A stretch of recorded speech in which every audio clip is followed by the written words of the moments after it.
je vous propose de commencer. Donc, on est très heureux de vous accueillir pour ce webinaire qui a pour but de restituer notre enquête, co-animée en fait avec Optimine. Donc, notre enquête qui a pour but de restituer la maturité des dispositifs de gouvernance et de qualité des données donc pour les banques assureurs. Bonjour à tous, Sana Nouiri, Senior Manager au sein de la practice Risk Management d'Optimine.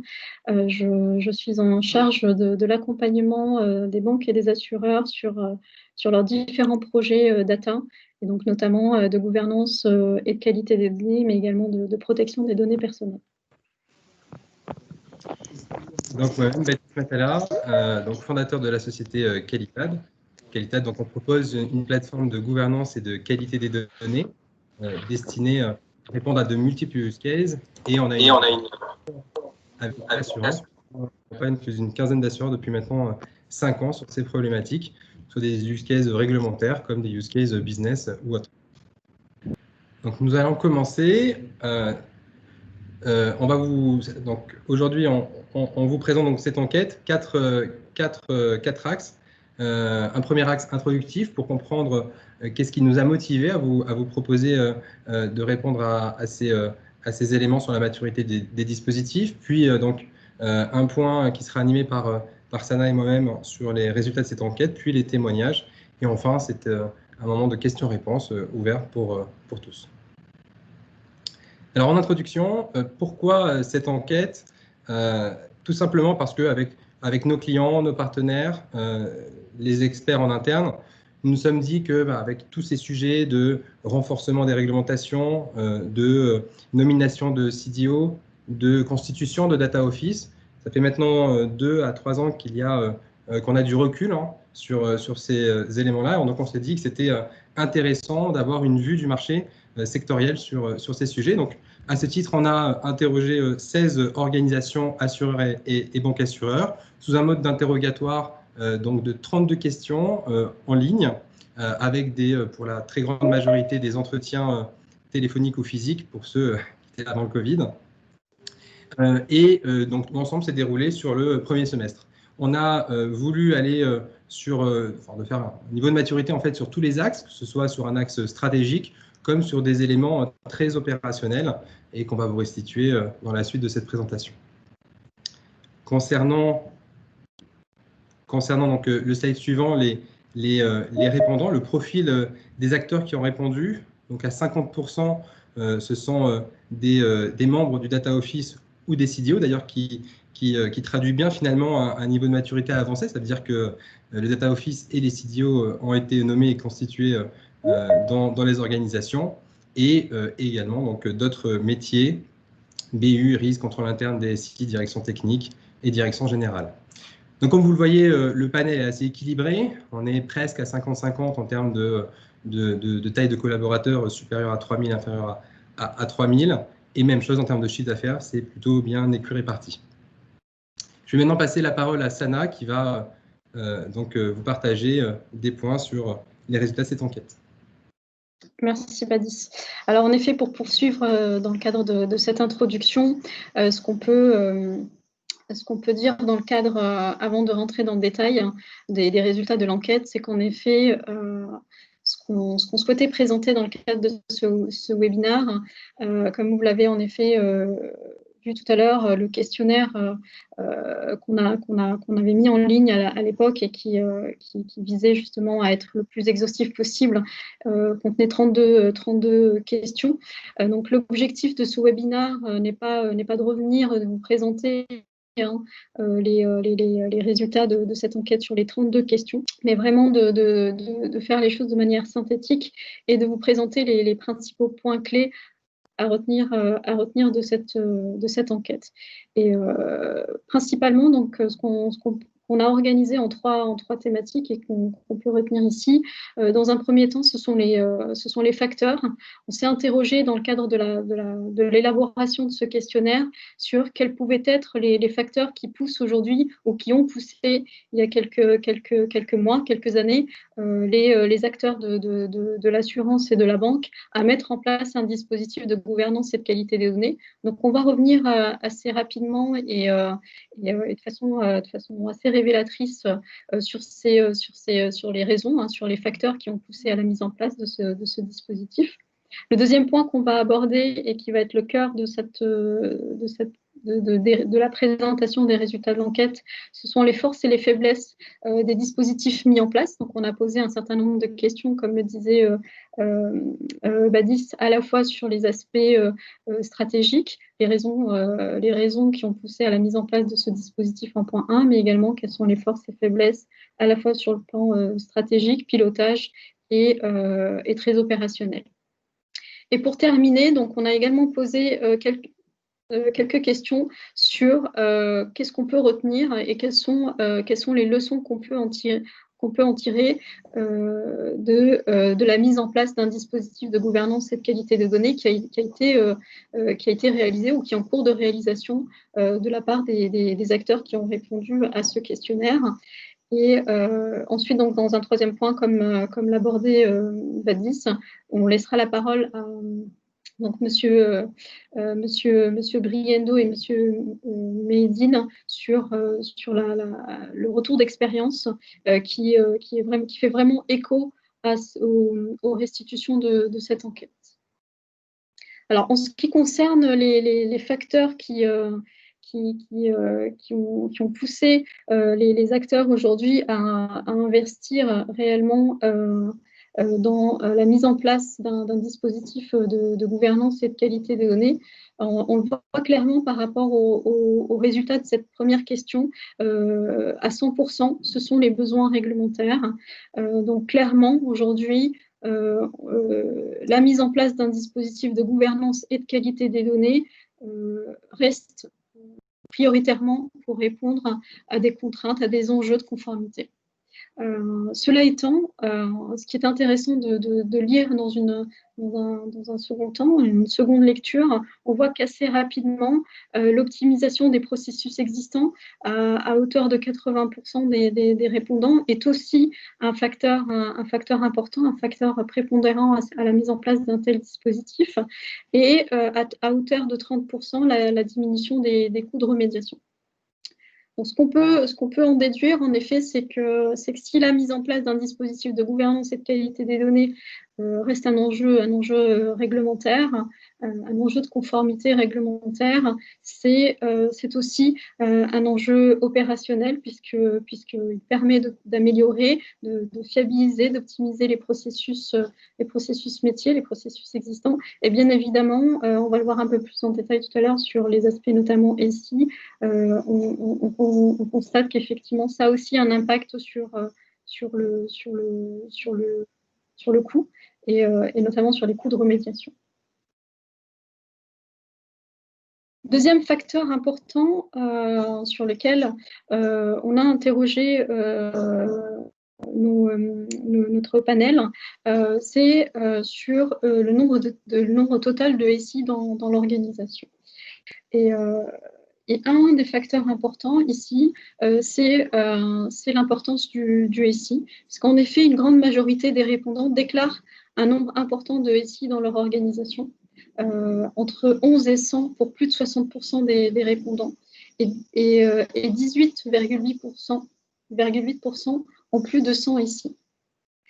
Donc, on peut en déduire, et ça, c'est clairement des éléments qui nous ont été remontés dans le cadre de cette enquête, c'est que le nombre important de SI a été et est une source de difficulté dans le déploiement du dispositif de gouvernance et de qualité des données.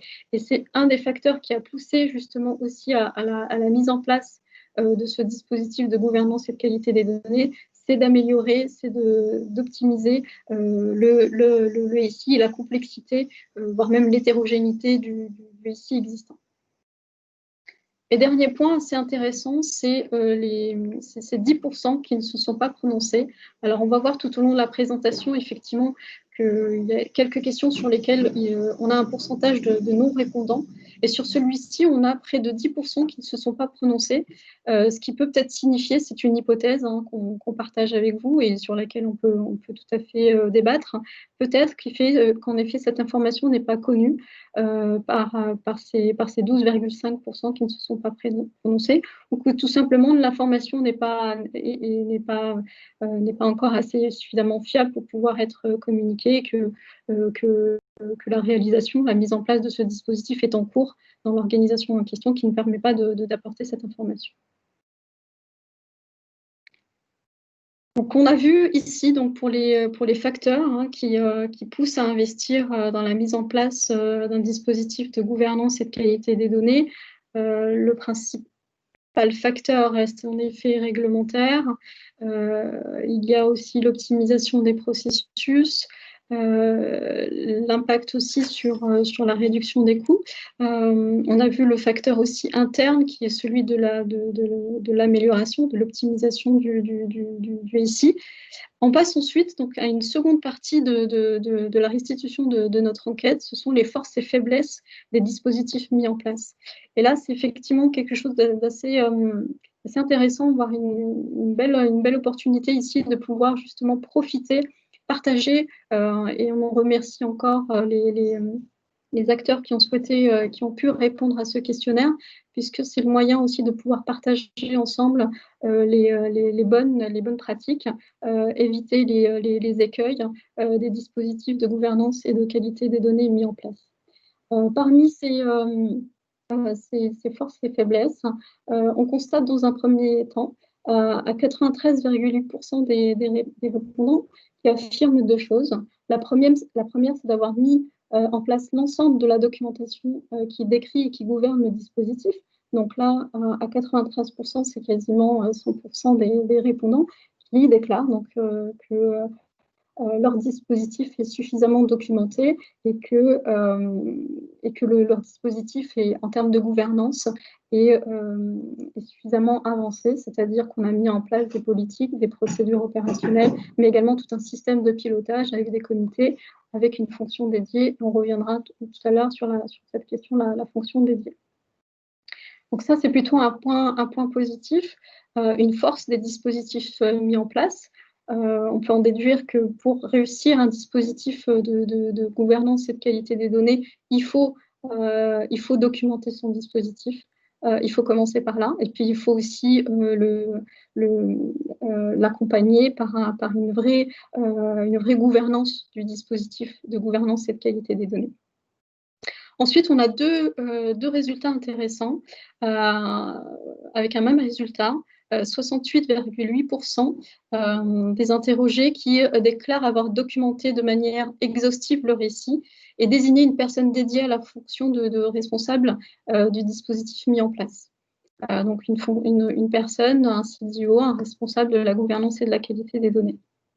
Pourtant, sur ces deux résultats, c'est les 25% qui restent aussi intéressants, puisqu'un cas répond par la négative à ces deux questions. Donc, on peut en déduire qu'il y a donc une majorité en fait, de dispositifs aujourd'hui documentés et gouvernés par une fonction dédiée. Néanmoins, on peut modérer ces affirmations par ce un quart qui fait le choix de ne pas désigner une fonction dédiée et qui ne considère pas aujourd'hui que son ici est suffisamment documenté, en tout cas documenté de façon exhaustive. Ce qui pourrait être à l'origine des faiblesses aujourd'hui des dispositifs mis en place, voire des écueils à éviter. C'est des points sur lesquels, en effet, on reviendra un peu plus tard. Autre point, toujours par rapport à ce retour d'expérience sur les forces et faiblesses des dispositifs mis en place. Un premier point important, c'est en ce qui concerne les collaborateurs, la sensibilisation, l'accompagnement, la prise de conscience et l'adhésion des collaborateurs au dispositif de gouvernance et de qualité des données. Aujourd'hui, la plupart des répondants, la majorité quasiment, à 80%, considèrent que leurs collaborateurs sont adéquatement ou sont suffisamment sensibilisés sur le sujet de la gouvernance et de la qualité des données, et tout particulièrement, puisqu'on a une sous-question à cette question principale, tout particulièrement sur les exigences S2, à plus de 87%.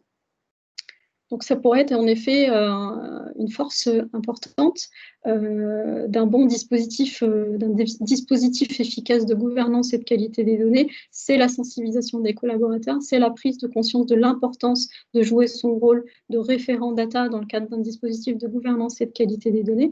Et c'est un point sur lequel justement on aura la chance d'avoir le retour d'expérience de M. Briendo, MGE. Deuxième point, la maturité des dictionnaires de données. Et là, on met le doigt un petit peu, je pense, sur les écueils, sur les faiblesses des dispositifs mis en place, en tout cas des difficultés rencontrées dans le cadre de la mise en place d'un dispositif de gouvernance et de qualité des données, puisque seulement 38% des répondants déclarent que leur dictionnaire des données est suffisamment mature. Donc, ce qu'on peut en déduire, c'est que ce point-là, le faible niveau de maturité du dictionnaire de données reste un point important, reste un axe d'amélioration qu'on a souhaité partager avec vous ici et sur lequel justement nos répondants ont démontré que ça reste une source de difficulté dans le cadre de la mise en place d'un dispositif de gouvernance et de qualité des données. Et dernier point, c'est sur le volume des données en entrée des moteurs S2.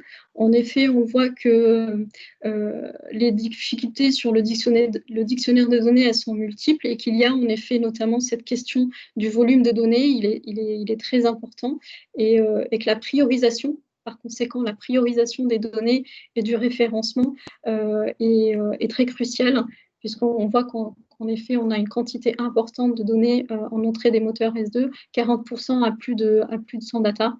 Donc, c'est qu'il reste en effet cette problématique du volume qui est une source de difficulté dans la mise en place d'un dictionnaire de données.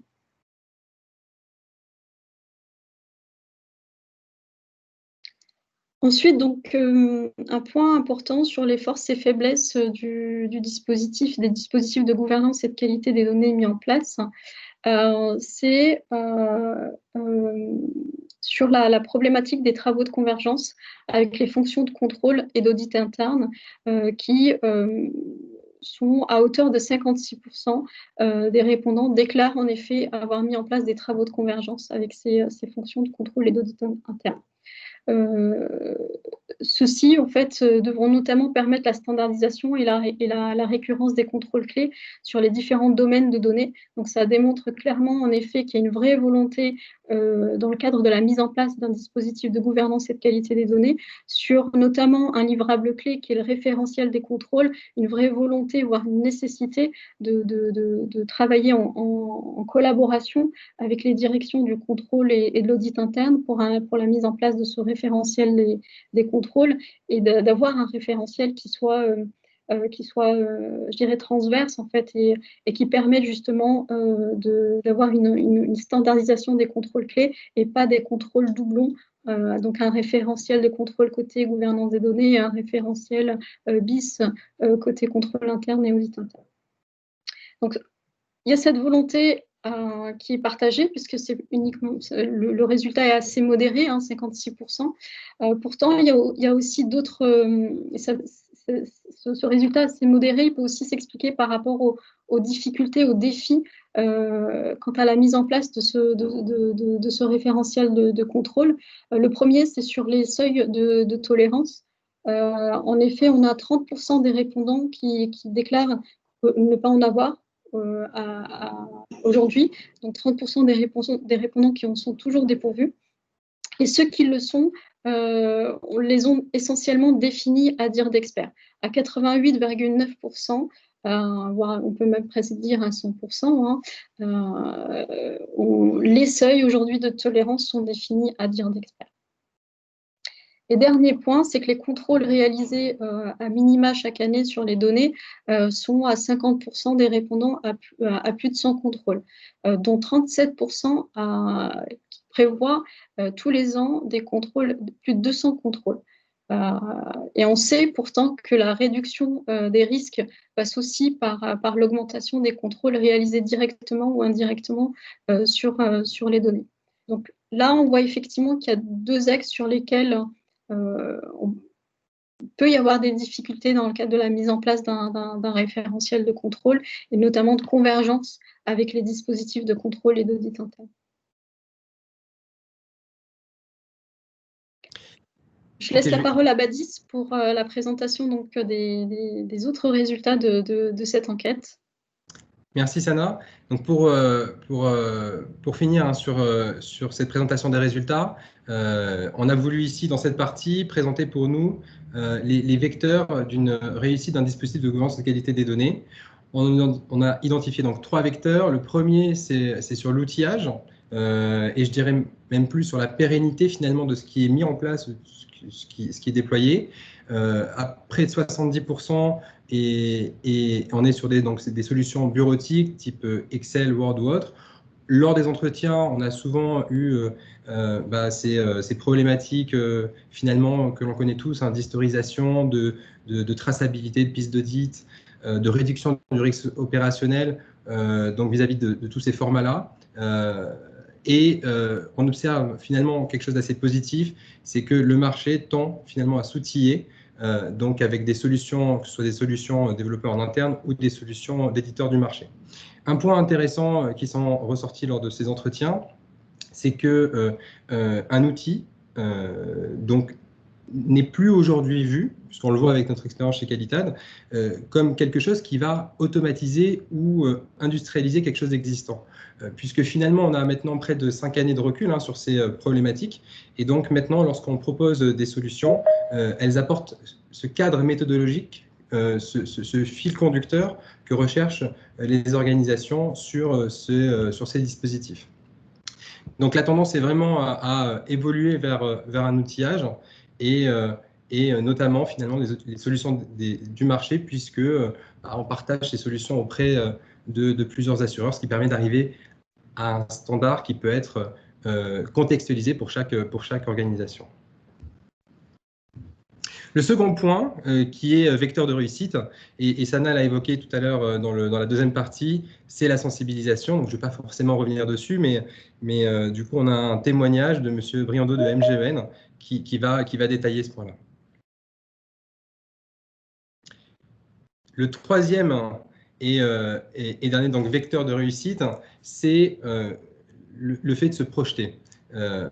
Donc, de se projeter sur comment on va capitaliser, comment on va faire converger le dispositif de gouvernance et de qualité des données avec des dispositifs en place, puisque finalement la data est un actif pour une banque ou un assureur, et un actif, l'actif finalement de ces organisations, et il est déjà traité dans des dispositifs de gestion des risques, de contrôle interne, ou pour donc, la réglementation RGPD, et qui a été mise en application donc, en mai 2018.